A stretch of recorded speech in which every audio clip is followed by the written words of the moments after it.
조주선사를 강의하는 자리에서 라제니 씨는 외부 감각에 얽매이지 말고 내면의 중심으로 곧장 들어가라고 여러 차례 강조합니다. 본신을 다해 중심으로 들어가려고 하면 중심 스스로 우리를 잡아당깁니다. 정확히 말하면 우리가 중심으로 가는 게 아닙니다. 중심이 우리를 끌어당깁니다.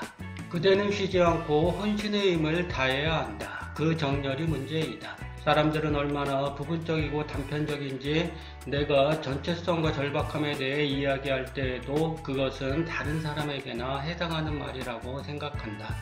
그대는 나는 이 순간에는 죽지 않을 것이다 라고 생각한다. 그러나 그 어느 누군가가 바로 그대일 수도 있다. 그대가 어느 순간 죽기로 되어 있다면 지금 이 순간 죽지 말라는 법이 어디에 있는가? 그대가 언제 죽을지 누가 아는가? 지금 당장 중심으로 들어가는 모험을 감행해야 합니다. 내일 해야지 하는 순간 중심으로 들어가는 길은 한없이 멀어집니다. 내일이 올지 오지 않을지 어떻게 할 수 있단 말인가요? 선에서는 오로지 현재가 중요합니다. 과거나 미래는 의미가 없습니다. 오로지 현재에 집중하는 사람만이 마음의 중심으로 들어가 깨달음에 이를 수 있습니다. 라제니 씨는 그래서 선은 철학이 아니라고 선언합니다. 선은 이성적인 이치로 이해하는 일이 아닙니다. 선은 그저 안을 들여다보는 것입니다. 내면을 들여다볼 때 전혀 새로운 세계의 문이 열립니다. 새로운 세계에서는 우리가 이미 알고 있는 지식은 쓸모가 없습니다. 언어도 쓸모가 없습니다. 깨달은 선사들이 왜 침묵을 말할까요? 깨달은 사람들은 할 말이 없습니다. 깨달음에 이르지 못한 채 깨달음을 가장한 사람들만이 엄청난 말을 쏟아냅니다. 새로운 것은 낡은 것과 완전히 단절되어 있다. 어떤 언어나 몸짓으로도 새로운 것을 기존 체제가 허용하는 형태로 조작하는 것은 불가능하다라고 라제니 씨는 말합니다. 새로운 세계로 들어선 사람은 고유한 언어를 사용하며 고유한 집에 거주합니다. 고유한 언어라고 했지만 사실은 침묵입니다. 유명한 하이쿠 하나, 조용히 앉아 아무것도 하지 마라. 봄이 오면 새싹은 저절로 돋는 법. 오래된 연못에 뛰어드는 개구리 한 마리, 퐁당. 그 다음에는 고요한 침묵. 그대는 그저 나무 밑에 기대어 앉아있다. 선은 영적인 탐구를 매우 심미적인 것으로 만들었다. 먼저 외부 세계를 통해 주시를 배워라. 꽃, 일출, 석양을 지켜보라. 대상이 무엇이냐는 문제가 아니다. 중요한 것은 아무 간섭도 없이 아무 판단 없이 지켜보는 기술을 배우는 것이다. 거울처럼 아무 판단 없이 주시하는 것. 외부 세계를 통해 주시를 배우면 그 기술을 갖고 내면으로 들어가기가 한결 수월해질 것이다. 익숙한 하이쿠 한 편이 제시되어 있습니다. 조용히 앉아 아무것도 하지 않습니다. 아무것도 하지 않는다고 삶에 지친 사람을 생각하면 안 됩니다. 조용히 앉아 주변 사물을 관조한다고 봐야 합니다. 봄이 오면 새싹이 돋고 오래된 연못에 개구리 한 마리가 뛰어듭니다. 퐁당 소리가 나지요. 오래된 연못은 마음의 중심입니다. 마음의 중심으로 개구리 한 마리가 뛰어들면 어떻게 될까요? 라제니 씨는 그 다음에는 고요한 침묵이라고 말합니다. 무슨 일이 일어난 듯한데 사실은 아무 일도 일어나지 않았습니다. 침묵에 빠진 사람은 그저 일어나는 일을 주시하고 있을 뿐입니다. 주시자만 남습니다. 무엇을 바라보고 있느냐는 여기서 중요하지 않습니다. 중요한 것은 아무 간섭도 없이 아무 판단 없이 지켜보는 기술을 배우는 것이다. 거울은 사물을 비추기만 할 뿐 해석하지 않습니다. 주시자 또한 해석하지 않습니다. 외부 세계를 해석하는 순간 우리는 주시자가 될 수 없습니다. 거울처럼 사물을 주시하는 사람은 모든 존재계가 생생히 살아있다는 것을 압니다. 그때가 되면 우리는 동물을 사냥할 생각을 하지 않습니다. 우리와 동물은 형제이기 때문입니다. 동물은 인간보다 조금 뒤처져 있는 존재일 뿐입니다.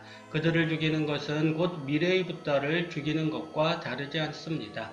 인간만이 붓다가 아니라 모든 생명이 붓다입니다. 모든 무생물 또한 붓다입니다. 나무 한 그루도 함부로 잘라서는 안 된다. 나무는 살아있다. 나무는 다른 종류의 의식을 갖고 있을 수도 있다. 남을 해치거나 상처내지 마라. 왜냐하면 그 행위는 곧 그대 자신의 상처가 될 것이며 그대의 진화에 영향을 미칠 것이기 때문이다. 나무 한 그루를 쓸데없이 자르면 그만큼 정신의 진화에는 부정적인 영향을 미치게 됩니다. 붓다가 탄생하면 온 우주가 기뻐합니다. 붓다가 될 가능성이 있는 생명이 죽으면 당연히 온 우주가 슬퍼합니다. 우리는 그런 세상을 살고 있습니다. 인간은 자유, 민주주의, 사랑이라는 아름다운 단어를 말하면서도 그 단어들의 스민 삶을 실천하지 못하고 있습니다. 문명과 문화를 들먹이며 자연을 정복해야 한다고 말하는 인간들은 그러나 자주적인 독립성을 전혀 갖추지 못하고 삽니다. 라저니 씨는 내가 아는 유일한 자유는 깨어나는 자유뿐이다. 그대 자신과 그대의 뿌리를 아는 것이 유일한 자유이다. 그 외에는 모두 정치적인 약속일 뿐이다. 그 약속들은 결코 지켜지지 않을 것이다 라고 주장합니다. 이런저런 정치인들이 이런저런 자유들을 들먹이지만 우리에게 필요한 진짜 자유는 바로 깨어나는 자유입니다. 어떻게 하면 깨어날 수 있을까요? 마음의 중심으로 찾아 들어가면 됩니다. 앞서 얘기했듯 굳세게 마음을 먹으면 마음의 중심이 우리를 강하게 안으로 끌어들입니다. 지금도 우리는 마음만 먹으면 내면에서 보내는 아름다운 소리를 들을 수 있습니다. 하지만 일상에 매인 우리는 늘 그 소리를 외면합니다. 그 소리를 들으면 일상의 안정이 파괴되기 때문입니다. 라저니 씨는 선을 유일하게 삶을 긍정하는 종교로 이야기합니다. 기독교, 힌두교, 이슬람교 등은 부정의 종교입니다. 현재의 삶을 부정하고 미래의 삶에서 희망을 찾는다는 얘기입니다. 기독교의 천년왕국설을 생각해보세요. 종말론을 외치며 새로운 천국을 기대하는 사람들을 떠올려봐도 좋습니다. 선은 그렇지 않습니다.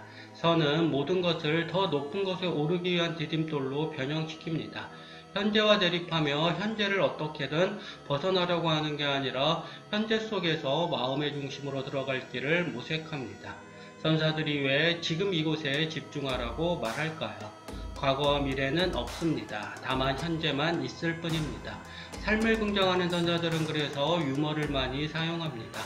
엄숙한 분위기에서 계율을 강조하는 다른 종교들과는 다른 분위기를 형성할 수밖에 없습니다.